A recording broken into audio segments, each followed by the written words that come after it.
4장 46절에서 57절입니다. 오늘은 11월 27일 월요일 아침입니다.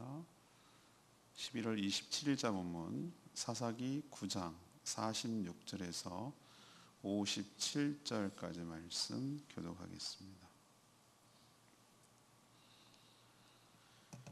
세겜 망대의 모든 사람들이 이를 듣고 엘브릿 신전의 보루로 들어갔더니 세겜 망대의 모든 사람들이 모인 것이 아비멜렉에 알려지매 아비멜렉 및 그와 함께 있는 모든 백성이 살몬산에 오르고 아비멜렉이 손에 도끼를 들고 나뭇가지를 찍어 그것을 들어 올려 자기 어깨에 메고 그와 함께 있는 백성에게 이르되 너희는 내가 행하는 것을 보나니 빨리 나와 같이 행하라 하니 모든 백성들도 각각 나뭇가지를 찍어서 아비멜렉을 따라 보루 위에 놓고 그것들이 얹혀 있는 보루에 불을 놓음에 세겜 망대에 있는 사람들이 다 죽었으니 남녀가 약 1000명이었더라. 아비멜렉이 데베스에 가서 데베스에 맞서 진치고 그것을 점령하였더니 성읍 쪽에 견고한 망대가 있으므로 그 성읍 백성의 남녀가 모두 그리로 도망하여 들어가서 문을 잠그고 망대 꼭대기로 올라간지라.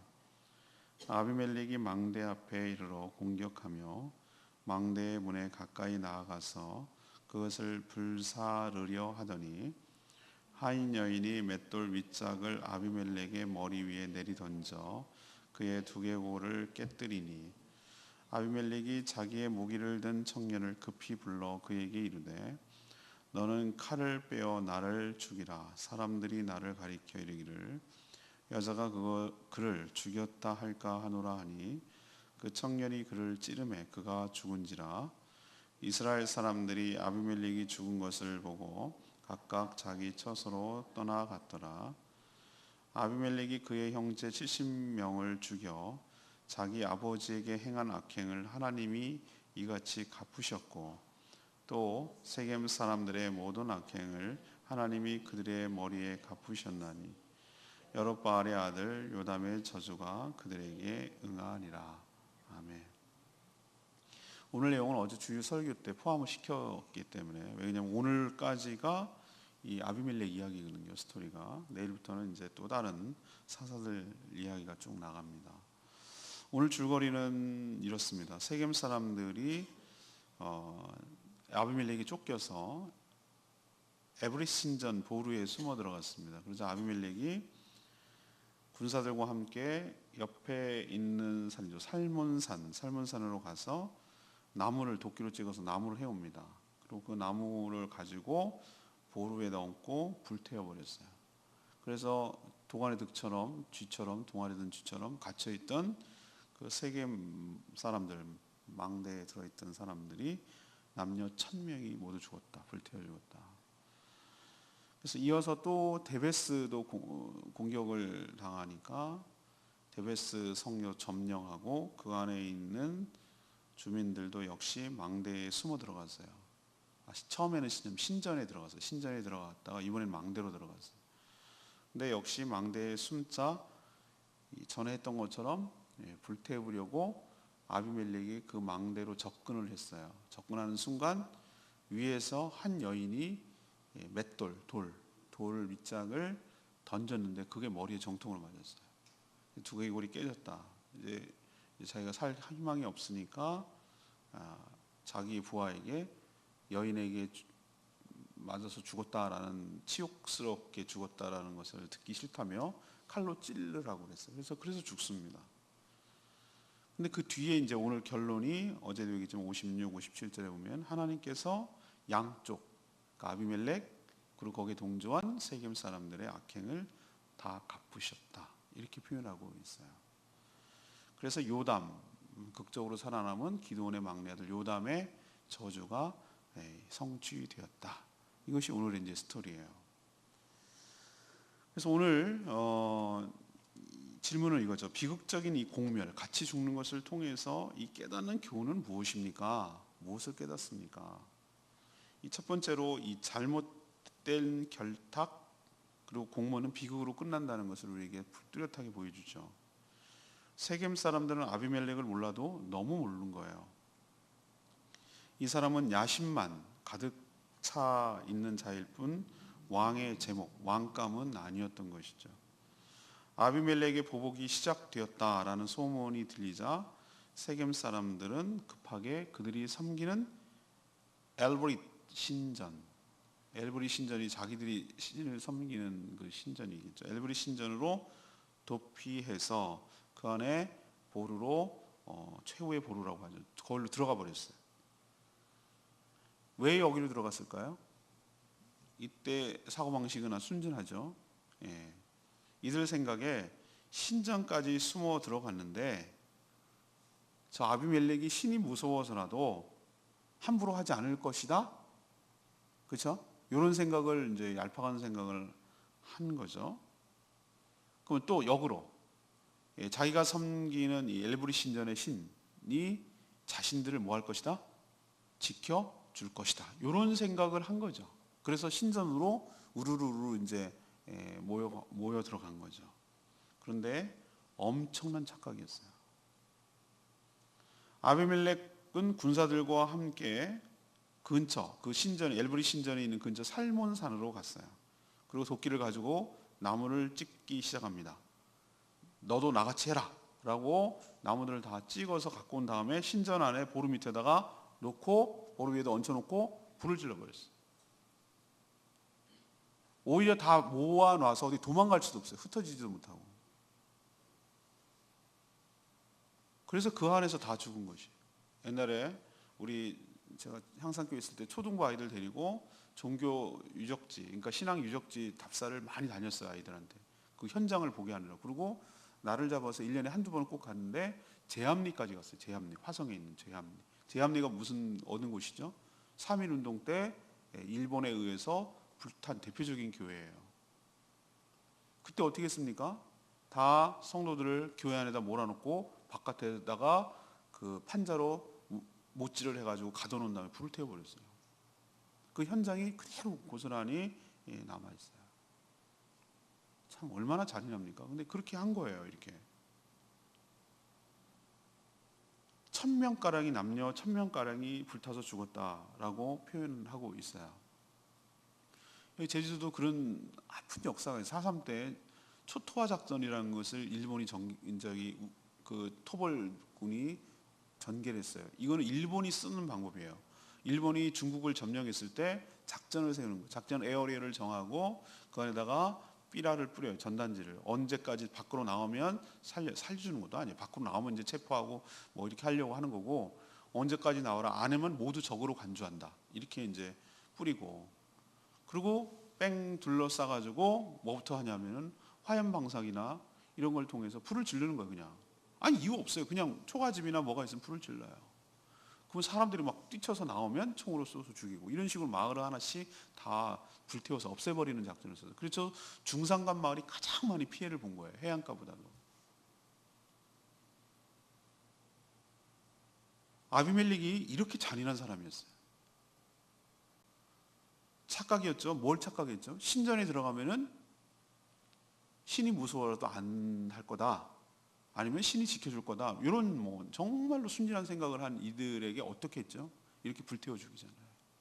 근데 이걸 누굴 탓하겠어요? 그렇죠? 제가 어제도 그런 표현을 했어요. 누구를 원망하겠냐고. 이런 자와 결탁을 해서 왕으로 세운 사람들이 이 사람들 아닙니까? 세겜 사람들. 3년 전에 이 사람을 우리가 남이가 뭐 이렇게 해가지고 온 사람을 여러 사 70명이 섬기는 것보다 한 사람이 섬기는 게 낫지 않겠나? 우리 어머니가 세겜 사람인 걸 기억해라. 우리가 조카 아니냐? 뭐 이런 식으로 해서 접근해서 그거 좋겠다라고 한 사람들이 이 사람들이에요. 악한 자와 공모하고 결탁하면 이런 비극으로 끝난다는 것을 우리에게 뚜렷하게 교훈을 주고 있어요. 그러니 시작을 하지 않는 것이, 관계를 맺지 않는 것이 중요합니다. 나중에 얽히고 설키면 나중에 빠져나오지 못하고 너도 죽고 나도 죽고 같이 죽는다는 것을 우리에게 뚜렷하게 보여주고 있는 교훈인 줄로 압니다. 여러분도 악과 관련된 것은 시작을 하지 말고 관계를 맺지 말고 아예 하지 않는 것이 여러분에게 유익하고 그도 살리는 길인 줄 압니다. 아비멜렉이 왕이 안 됐다면 저렇게 하겠어요? 나쁜 권력을 나쁜 쪽으로 이용하겠어요? 예. 거기다가 힘을 몰아주고 실어주는 것 자체가 그게 다 같이 악을 행사해서 다 같이 죽이는 일인 거 기억하시고 잘 분별해서 삼가 조심하는 저와 여러분 되기를 소망합니다. 두 번째 얘기는 뭐죠? 악행을 저지른 자는 자신도 결국 당한다는 거예요. 그걸 우리에게 교훈을 주고 있어요. 아비멜렉은 입장에서 한번 보십시다. 아비멜렉은 뭐라고 생각했어요? 자신을 배신했다고 생각하는 거예요. 세겜 사람들이 그렇죠? 그래서 아주 처절하게 복수를 했어요. 그래서 세겜 사람들 그렇게 죽이고 계속 추격해서 이번엔 데베스라는 성읍에 접근을 하는데 진을 쳤어요. 그리고 공격해 들어가서 점령을 했는데 이들 역시 밀리자 어떻게 했습니까? 예, 견고한 망대로 도망쳤어요. 망대는 이렇게 높은 타워처럼 되어 있는 것인데 그 안으로 들어가면은 높이 올라가면 이렇게 적군이 오는지 안 오는지 이렇게 볼 수 있는 그런 것이 있거든요. 지난번에 보니까 우즈베키스탄, 타자크스탄, 카자흐스탄 뭐 이런 데 가보니 그 중앙아시아 쪽에 가보니까 이런 구조가 많이 있더라고. 성체가 있고 그 성 위에 망대 같은 게 이렇게 써요. 왜냐면 워낙 거기는 침략이 심한 곳이기 때문에 그 흔적이 돌로 만든 망대가 엄청 많이 남아있는 것을 볼 수가 있었어요. 그리고 거기 들어가 버려갖고 문을 잠궈버리고 다 올라가 버린 거예요. 지가 할 수 있는 게 뭐가 있겠어? 못 들어오죠. 거기는 공격할 방법이 없잖아요. 그리고 버텨놓으면 아니야 다를까 아비멜렉은 전처럼 여기도 불을 놔가지고 다 태워버리려고 망대에 접근하는 순간 한 여인이 맷돌 윗짝을 던졌는데 아비멜렉 머리에 정통을 맞았어요. 근데 정통을 맞았는데 죽지는 않았어요. 머리가 두개골이 깨트렸다라는 표현을 쓰고 있어요. 깨진 거죠. 치명상을 입은 거죠. 그래서 급하게 여인에게 죽었다는 소리를 듣기 싫어서 자기 무기를 든 칼을 든 부하에게 자기를 찔러 죽이라고 했어요. 제가 어제도 얘기했죠. 예. 이슬람 사람들은 여자한테 죽는 거를 천국에 못 간다고 생각한다고. 근데 저는 이렇게 생각해봤어요. 아비멜렉이 정말 부끄러워해야 할 것이 무엇이죠? 여인에게 죽어가는 것이 그게 부끄러운 일인가요? 전 그게 아니라고 생각해요. 진짜 부끄러워해야 될 일은 자신이 악행을 저지르고 자기 형제들을 죽인 일을 부끄러워해야 되지 않을까요? 맷돌에 죽으나 칼에 죽으나 이게 무슨 차이가 있죠? 어차피 죽는 것인데. 그는 자신이 옳고 정의를 실현하는 줄로 착각했어요. 그러나 불의한 방법으로 권력을 거머쥐려고 이복 형제들을 잔인하게 죽인 장본인이에요. 전두환 대통령이 그랬어요. 신군부 때 그런 식으로 쿠데타를 일으키고 자기 동료들을 잔인하게 죽이고 상관을 죽이고 광주에 있는 사람들을 폭도로 몰아서 죽이고 그래서 권력을 찬탈한 사람이에요. 자기는 안 죽을 줄 알았어요. 자기의 권력이 영원할 줄 알았어요. 그래서 친구 노태한테 물려주고 그런 식으로 계속 권력을 유지하려고 했어요. 그러나 건불 10년 이상 못 가잖아요, 권력이. 자기도 결국은 치욕스럽게 법정에 서고 그 사람 지금 뭐라 그러니까 29만 원 꼬리표처럼 따라다니잖아요. 낼 돈이 없다고 버티다가 할 건 다 하면서 세금 안 낸다고 그렇게 맨날 치욕스럽게 하잖아요. 그때 받은 훈장 받은 사람 부끄럽잖아요. 뭐 살아있으니 뭐 이렇게 얘기할 수는 있지만 얼마나 참 부끄러운 일입니까? 아비멜렉 자기는 안 죽을 줄 알았어요. 하지만 자기 입장에서 보면 어처구니 없는 방법으로 맷돌 윗짝이 죽을 줄 누가 알았겠어요? 뭐 장렬하게 장수처럼 죽은 것도 아니고 허망하게 이렇게 당해서 죽는 것을 보면서 우린 두 번째 교훈을 얻는 거예요. 악행을 저지른 자 굉장히 강해 보이고 세 보이고 천하가 자기 것 같아도 결국은 자신도 그 다른 악에 의해서 무력에 의해서 자기가 즐겨 쓰는 방법에 의해서 당하는구나 라는 것을 우리에게 또 한 번 교훈을 주고 있는 줄로 압니다. 그럼 이것은 세 번째로 이어져요. 세 번째 얘기는 하나님의 공의로운 심판은 반드시 있다라는 것을 우리에게 가르쳐줘요. 이로써 기드온에 이은 아비멜렉의 비극은 이제 이걸로 끝나죠. 그런데 이 사건을 두고 성경은 어떻게 의미를 부여하고 결론 내리고 있죠? 이게 중요하잖아요. 그죠? 이 사건을 두고 어떻게 해석을 하고 어떻게 하는가. 그게 어제 읽었던 56, 57절의 평가예요. 56절은 뭐라고 그러죠? 아비멜렉이 그의 형제, 이복 형제죠. 자기 아버지 기드온의 형제입니다. 적자입니다. 70명을 죽여 자기 아버지, 자기 형제들을 죽였는데 자기 아버지를 욕되게 했어요.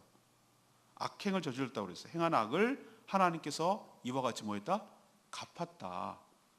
여러분들 오해하지 마셔야 돼요. 아비멜렉이 왕이 됐다라는 것도 문제지만 왕이 되는 과정에서 이 불법을 저지르는 것, 무고한 생명을 해한 것에 대해서 하나님이 책임을 지게 하는 거예요. 또 하나 50 마지막 절 57절 또 세겜 사람들의 모든 악행. 세겜 사람들의 모든 악행은 무엇입니까?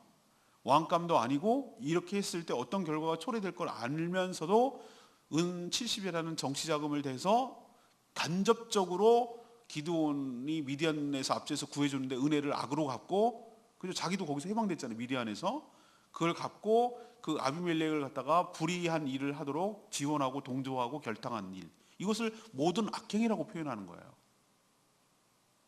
나는 내가 안 죽였잖아요. 내가 그 기드온 아들 70명을 죽였어요. 안 죽였어요. 그렇게 말하는 것이 법정에서 요즘 맨날 일어나고 있는 나는 아니에요. 제가 주범이에요. 나는 그냥 거들었어요. 이렇게 말하는 거랑 똑같은데, 하나님 눈으로 보면은 악에 동조하고 악을 지원하고 악을 결탁하고 악을 묵인하고, 저는 확대해서 묵인까지 하는 거. 저게 악인 줄 알면서도 침묵하고 아무런 얘기도 하지 않는 것에 대해서는 반드시 하나님 심판하신다고. 저는 노예나 어느 모임에 가서 그러니까 별로 뭐 안 좋아하는 것 같기도 하고. 아닙니다. 그거 아닙니다. 전 맨날 소수지. 근데 왜 맨날 소수로 돼서 그렇게 될 걸 알면서도 왜 그러는가? 우리 역사의 기록에 남아야 됩니다. 우리는 침묵하지 않았습니다. 이 일에 대해서 분명히 반대한 사람도 있습니다. 그리고 이 일에 대해서 의의를 제기한 사람도 있습니다. 라고 우리가 나중에 역사적으로 그렇게 기록이 다 남으니까, 누가 의의를 제기했고 누가 개의를 했고 누가 했고 이런 것이 기록에 다 남으니까, 그 기록이 지금 누적되어 있으니까 일사천리로 만장일치 이렇게 되면은 우리가 다 책임을 지는 거예요. 침묵도 죄라고요. 그래서 이건 아닙니다, 이렇게 하는 것은 하나님 앞에서 온당하지 않습니다, 이건 하나님 앞에 잘못입니다 라고 말하는 사람이 있어요.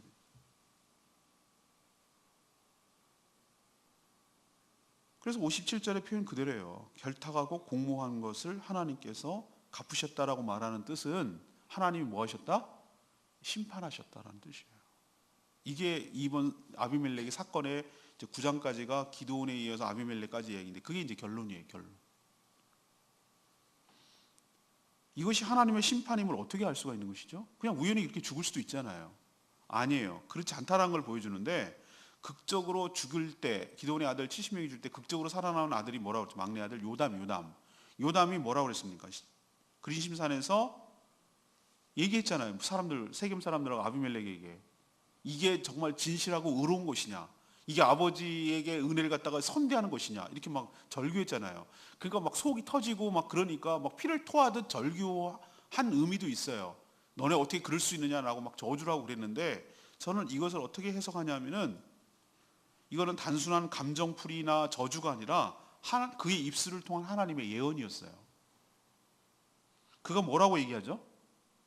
요담이 뭐라고 예언합니까? 이렇게 얘기해요. 너네들이 둘의 결탁이 옳은 일이라면, 하나님이 정말 옳은 일이라면 너네들이 기뻐할 것이고 계속 그 관계가 유지되고 계속 갈 것이고, 만약에 하나님께서 너네들의 결탁과 그 공모가 악이 잘못된 것이라면 서로에게 불이 나와서 상대방을 죽일 거라고 그랬어요. 예언을 할 때 또 거꾸로 안 올라가도 되겠죠? 그렇게 얘기했어요. 나중에 읽어보세요. 불이 나와서 그렇게 얘기를 했어요. 설마 또 읽어봐야 됩니까? 20절을 보십시오. 그렇지 않으면, 19절이 이제 너네들이 정말 합법적인 것이고 옳은 일이면 기뻐할 것이고 서로가 서로로 말미암아 기뻐할 것이니와, 9장 20절. 20절에 보면 뭐라? 그렇지 않으면 거꾸로 저주하는 거예요. 아비멜렉에게서 불이 나와 세겜 사람들 밀로 사람들의 집을 살을 것이고 또 세겜 사람들과 밀로의 집에서도 불이 나와 누굴 살을 것이다? 아비멜렉을 살 것이다. 서로가 서로를 해해서 죽을 것이라고 하는데 불로 죽을 거라고 그랬죠. 세겜 사람들이 뭐에 의해서 죽었습니까? 불타서 죽었습니다. 불타서 죽었어요. 그렇죠? 불타서 죽었어요. 그리고 아비멜렉은 뭐하다 죽었습니까? 불에 타서 죽지는 않았지만 불태우러 가다가 맷돌에 맞아 죽었습니다. 불지르러 가다가. 그러니까 이거를 왜 미리 얘기를 했을까? 성경은 왜 이걸 미리 요담이라는 사람을 통해서 이걸 얘기했을까? 이거는 하나님의 심판이라는 것을 보세요. 다 결과가 나온 다음에 해석하는 거 그건 옳지 않습니다. 그죠? 다 결과가 나와서 깨맞추듯이 그게 이렇게 말하죠. 요담 먼저 얘기했잖아요. 그렇게. 그래 놓고 그것이 적중했잖아요. 그러면 이건 하나님의 예언의 성격이 있는 것이죠. 그래서 저는 이것이 하나님의 심판이라는 것이 더 확증적으로 보이는 것이에요. 하나님의 공의로운 심판은 반드시 있다는 거 기억하시고 두렵고 떨림으로 우리는 살아가야 될 줄로 믿습니다. 역시 저는 57절 말씀이 레위기 말씀인데 어리석은 인간은 악행을 저질러도 당장 즉각적인 하나님의 심판이 없으니까 이렇게 착각을 하는 거예요. 하나님이 모른다. 하나님 모른다. 또 하나 알아도 심판을 행할 능력이 없다. 여기에 관심이 없다. 또 무관심하거나 사람들이 뭐라고까지 생각하냐면 하나님 없다 라고까지 생각을 하는 거예요. 즉각 이렇게 심판을 안 내리니까.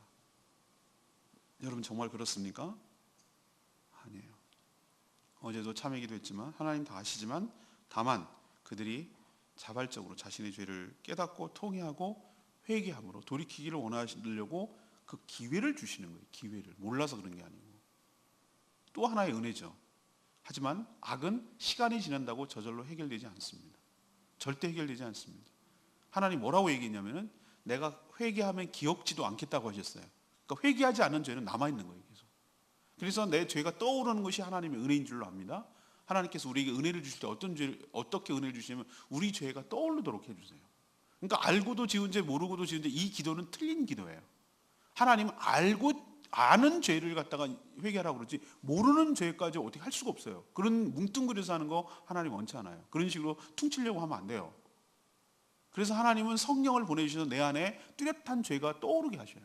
그러면 떠오르는 그 자체가 부끄러운 게 아니고 나에게 은혜를 주시려는구나 라는 것을 깨닫고 얼른 부여잡고 기회 놓치기 전에 그 죄를 하나님의 고백을 하고 용서를 구할 때 하나님의 편집, 하나님의 기억에서 사라지게 되고 그게 비로소 죄로부터 내가 멀어지고 상관없게 될 줄로 믿습니다. 절대 없어지지 않아요. 하나님의 기억 장치에서 안 없어진다고.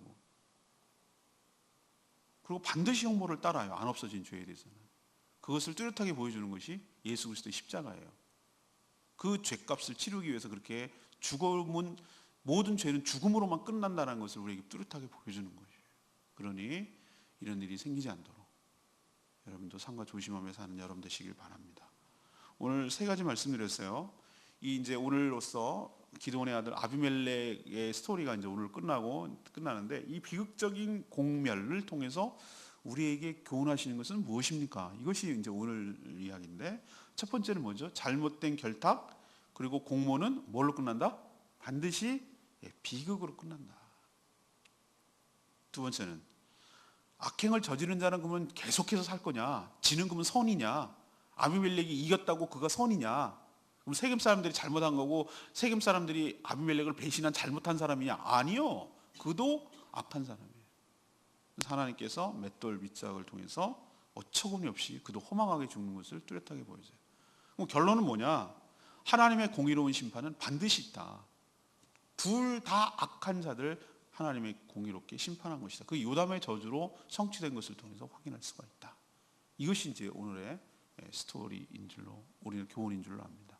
오늘 말씀 붙들고 내가 어떻게 살아가야 될지 반면교사죠. 이거는 이대로 따라하면 안 되겠구나, 이렇게 살면 안 되겠구나라고 역으로 교훈을 얻고 바르게 살아가는 이런 허망한 꼴 당하지 않는 저와 여러분 되기를 소망합니다.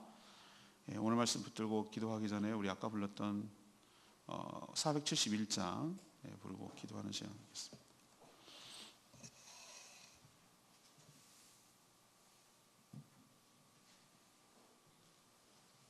찬양집 471장입니다. 언제나 내 모습 너무나 부끄러워. 찬양집 471장. 주님 내 안에 나를 세워 주시옵소서.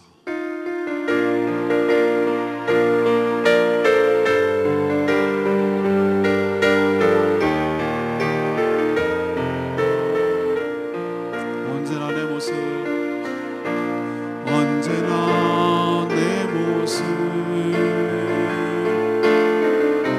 너무나 부끄러워. 무릎으로 주님께 기도로 가오니 나 홀로 서 있는 죽은 내 영 깨우사 주님만 나를 깨워 내 영 살게 하소서. 주님 내 안에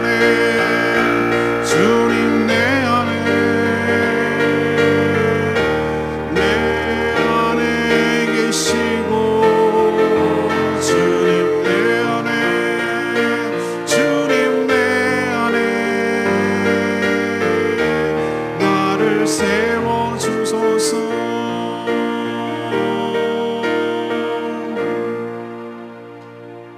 그렇습니다. 주님께서 우리 안에 계셔서 우리 영을 깨워주시지 않으면 우리는 그냥 맥없이 죄악의 길로 치닫다가 이렇게 비극적인 종말을 맞게 될 수밖에 없습니다. 성령이 우리를 제어하시고 우리를 깨우쳐주시고 우리를 막아주시지 않으면 우리도 얼마든지 이럴 수 있는 존재임을 기억하고 주님만 나를 깨워서 내 영이 살게 하여 주시옵시고 주님이 내 안에서 나를 온전히 세워 주시옵소서. 하나님 앞에 간구하며 기도하며 나가는 저희들 되기를 원합니다. 다 같이 주여 외치며 나갑니다. 주의 아버지 하나님, 언제나 내 모습 너무나 부끄러워 무릎으로 주님께 기도로 가오니 나 홀로 서 있는 죽은 내 영 깨우사 주님만 나를 깨워 내 영 살게 하소서. 주님 내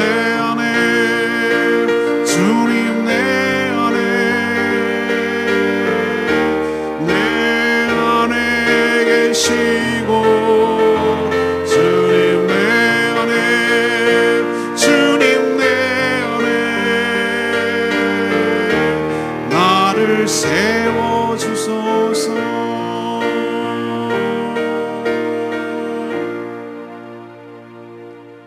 하나님, 아비멜렉과 세겜 사람들의 비극적인 종말을 보면서 우리도 우리 인생을 어떻게 살아야 되는지 교훈을 주시니 참 감사합니다.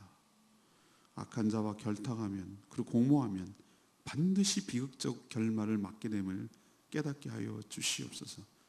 그러나 그 악행을 저지른 당사자 또한 또 다른 악에 의해서 당하게 됨을 알게 하여 주시옵소서. 이 모든 것이 하나님의 심판임도 깨닫게 하여 주시옵소서. 늘 하나님 앞에서 두렵고 떨림으로 살게 하여 주시옵시고 하나님의 공의로운 심판을 늘 의식하며 하나님을 경외하며 살아가는 저희들 되게 하여 주시옵소서. 하나님께서 다 아시지만 우리가 회개할 때까지 참고 기다릴 뿐임을 알게 하여 주셔서 우리 양인이신 성령께서 우리의 죄가 떠올라 즉각 회개함으로 돌이켜 하나님의 심판을 면하게 하시고 주의 은혜로 살아가게 하여 주시옵소서. 이 한 주간 11월을 마무리하며 또 12월을 맞이하는 그런 주간입니다. 주님, 11월 한 달 잘 마무리하게 하여 주시옵시고 이제 한 달밖에 남지 않은 12월 잘 준비해 갈 수 있도록 축복하여 주시고, 그저 먹고 살기 위해서 사는 것이 아니라 하나님 주신 사명 따라 살아가는 저희들 되게 하여 주시고, 하나님 앞에 늘 엎드려 간구하고 기도할 때 들어 응답하여 주심을 기억하고 무릎으로 나가는 저희들 되게 하여 주시옵소서. 오늘 하루도 주님의 은혜 가운데 살아가는 복된 한 주간 되기를 소원하옵고 예수 그리스도의 이름으로 축복하며 기도합니다. 아멘. 이 한 주간도 주님의 은혜로 살아가는 복된 한 주간 되기를 축복합니다. 오늘은 제주 CBS가 생방, 내일은 녹음입니다. 퀴즈도 있으니까 많이 지원해 주세요. 기도하겠습니다.